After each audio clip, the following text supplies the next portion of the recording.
নমস্কার বন্ধুরা, স্বপ্না ব্লগে সবাইকে স্বাগত। আজ আমি বানাবো টমেটো দিয়ে অসাধারণ একটি রেসিপি। সবসময় মাছ মাংস খেতে ভালো না লাগলে, মুখে রুচি না থাকলে খুব অল্প সময়ের মধ্যে এই রেসিপিটি বানিয়ে নিতে পারো।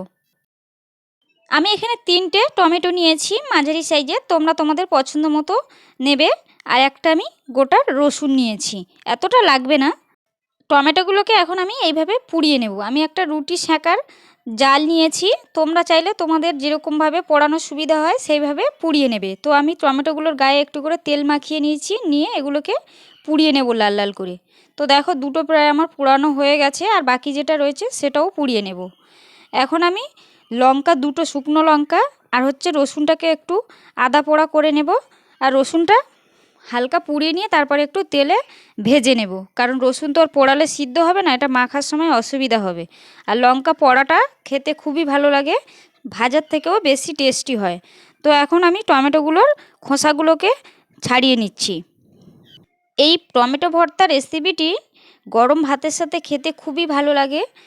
হাতে খুব কম সময় কম থাকলে ঝটপট এই রেসিপিটি বানিয়ে নিয়ে এক থালা ভাত এমনিতেই খাওয়া হয়ে যায়। টমেটোটা চাইলে তোমরা অন্য রকমভাবেও বানাতে পারো, তবে পোড়াটা দিয়ে বেশি টেস্টি হয়, সেই জন্য আমি পোড়াটা দিয়েই বানাবো।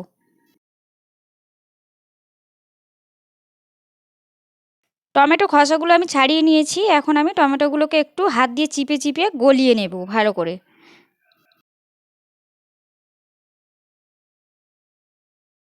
টমেটোগুলো চিপে নিয়েছি, আর এদিকে একটা প্লেটের মধ্যে রসুনগুলোকে আমি তেলের মধ্যে ভেজে নিয়েছি, আর নুন নিয়ে নিয়েছি প্লেটের মধ্যে একটা। এখন আমি লঙ্কা আর রসুনগুলোকে নুনের মধ্যে দিয়ে ভালো করে একটু নরম করে নেব, পিষে নেব আমি, কারণ নুনের মধ্যে না দিলে এগুলো হবে না, ভালো একটা মাখা যাবে না। আর শুকনো লঙ্কাটা ঠান্ডা হয়ে গেলে আর এরপরে মাখা যাবে না, সেই জন্য এখন আমি মেখে নিচ্ছি গরম গরম।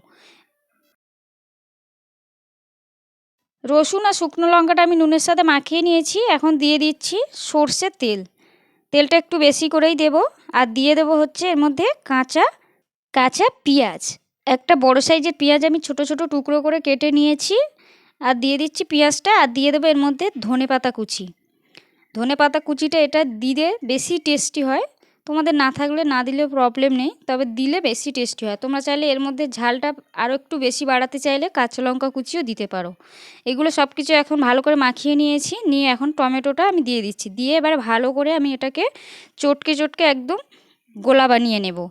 তো এর ভিতরে ভালো মাখা যাচ্ছে না, একটা গামলা বাটিতে মেখে নিয়েছি আমি ভালো করে। তো দেখো রেডি হয়ে গেছে, গরম গরম ভাতের সাথে দারুণ লাগে।